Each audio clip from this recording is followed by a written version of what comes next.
В один из обычных дней богатый бизнесмен по имени Алексей, уставший от суеты дел и постоянного стресса, решил выделить немного времени для себя. Он зашел в роскошный ресторан на углу улицы, известный своим изысканным меню и безупречным обслуживанием. Заведение всегда привлекало внимание благодаря уютной атмосфере и изысканному дизайну интерьеров. Здесь стены были украшены картинами современных художников, а в углу ресторана играл талантливый музыкант, наполняя пространство приятной мелодией. Заказав свое любимое блюдо, филе миньон с красным вином, Алексей расслабился, погрузившись в мысли о предстоящих переговорах и инвестициях. Он работал без усталости последние полгода, страдая от потока документации и бесконечных встреч. Но его спокойствие нарушил внутренний голос, который постепенно становился все настойчивее. «Ты должен быть внимательнее. Лишние мысли могут отвлечь тебя от реальности». Наконец, нагретая на сковороде еда пришла к нему в руки. Когда официант подал ему заказ, Алексей с нетерпением принялся за вилку, не догадываясь, что в этот момент что-то зловещее уже произошло. Он был занят своими думами о бизнесе, а его аппетитные желания вытеснили все остальные чувства. А вот пара комнаты рядом с ним внезапно привлекла его внимание. Мужчина с темными очками и ярко выраженной агрессивной мимикой сидел с двумя спутниками и постоянно оглядывался по сторонам. Алексей решил проигнорировать странности и сосредоточиться на своей еде. Внезапно шум, который не предвещал ничего хорошего, сдался. В ресторан вбежал мальчик лет 10 с бледным испуганным лицом. «Не ешьте это!» — закричал он, вызывая замешательство среди посетителей. Вся атмосфера ресторана резко замерла, а Алексей, не понимая, что происходит, остановился и уставился на мальчика. Его сердце заколотилось от неожиданности, и он почувствовал, как по спине пробежал холодок. «Я видел, как что-то подсыпали в вашу еду», — продолжал парень, запыхавшись. «Через окно! Это яд!» Внезапно все взгляды обратились на него, и бизнесмен, охваченный страхом и растерянностью, отложил вилку и спросил: «Ты уверен? Кто это сделал?» Мальчик быстро кивнул и начал объяснять. Его голос дрожал от волнения. Он рассказал, что сидел с матерью за столиком неподалеку и заметил, как человек, который выглядел подозрительно, передал официанту какой-то порошок. Мальчик объяснил, как он, выглядывая через окно, увидел, как тот подсыпал яд в блюдо, когда Алексей был занят разговором по телефону, не обращая на него внимания. «Я не знаю, что это было, но я был уверен, что именно этим хотите вам навредить», — добавил он. Его глаза полны неподдельного ужаса и решимости. Алексей как будто остался в воздухе, понимая, что сейчас нужно действовать быстро и уверенно. В этот критический момент, стараниями персонала, все услышали мальчика и начали переговариваться о том, что делать дальше. Алексей, охваченный страхом и растерянностью, позвал официантов, а затем, не теряя времени, позвонил в полицию. Обстановка в ресторане накалилась. Прислуга старалась успокоить гостей, но среди них нарастала напряженность, и разговоры становились все громче. «Не дайте ему уйти!» — закричал один из официантов, увидев, как подозрительный человек с яркими очками пытается покинуть ресторан. Алексей присмотрелся к людям в ресторане и заметил еще несколько лиц, которые явно были не на своем месте. Один из них начал медленно отступать к выходу, но его успели остановить. В этот момент один из ложных друзей, заметив, какая ситуация разворачивается, наклонившись к своему спутнику, прошептал: «Нужно уйти, пока не поздно».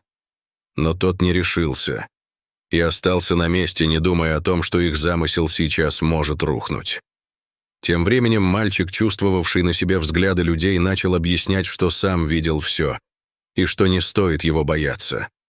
Он быстро собрал все свои силы и обратился ко всем. «Пожалуйста, поверить мне. Я просто хотел защитить вас». Ситуация накаляется. Но вскоре в ресторан вошла полиция, и она сразу же оценили обстановку. Они начали разбираться с ситуацией, опрашивая свидетелей, включая испуганного мальчика. В ходе расследования выяснили, что конкуренты Алексея организовали попытку отравления, чтобы устранить его с рынка. Пара сотрудников ресторана, оказалось, была в сговоре, и их быстро задержали. Следствие проводилось быстро и эффективно. Полиция вскрыла детали сговора, который на самом деле мог привести к трагедии. Стало ясно, что бизнесмену не только угрожала смерть, но и ставили под угрозу его бизнес, ради которого он много трудился. Вскоре стали известны имена не только конкурентов, но и людей. Она пришли на поддержку. Это были те, кто работал в тени, ожидая удобного момента. Разговоры между полицейскими и задержанными плавно шли к ступенчатым высказываниям. Алексей, не желая оставлять все открытым, подошел поближе к растерянному мальчику и, склонившись к нему, сказал: «Ты сделал очень важный шаг. Вот что я хочу тебе сказать. Ты не испугался и решил действовать. Это важно». Мальчик посмотрел на Алексея. Его глаза наполнились благодарностью и надеждой. Он не ожидал такого признания. «Я просто хотел помочь.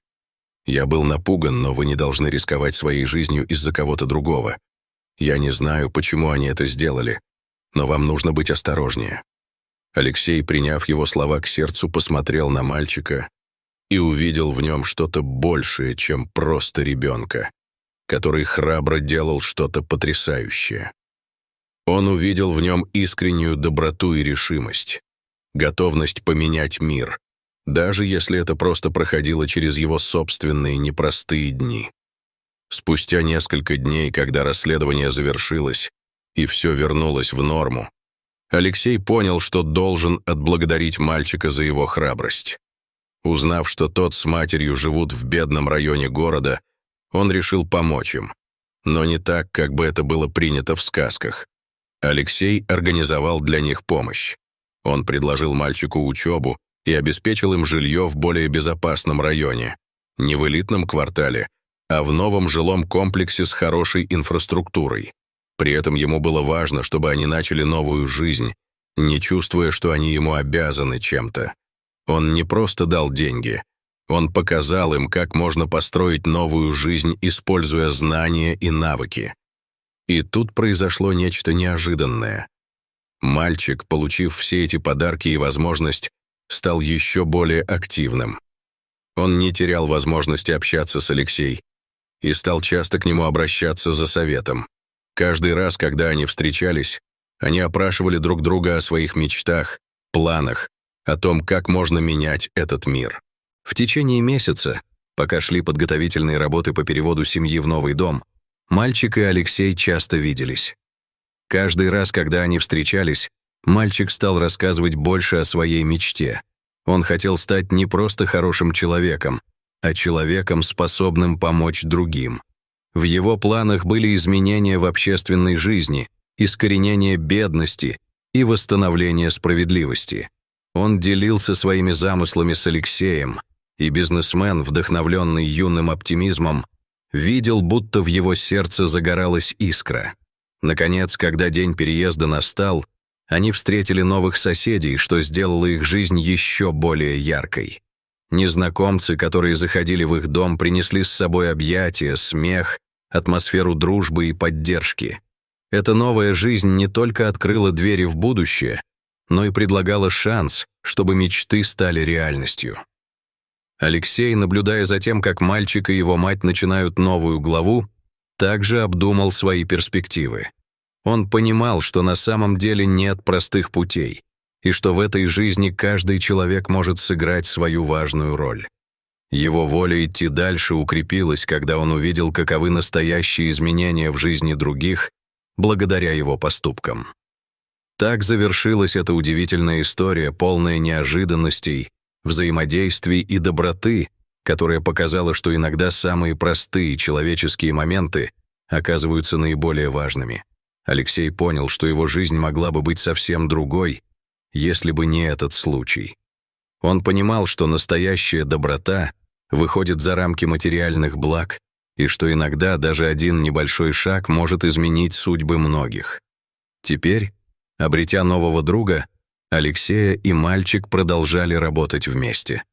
С каждым днем их дружба крепла, И, возможно, именно это было тем соревнованием, которое не стоило недооценивать.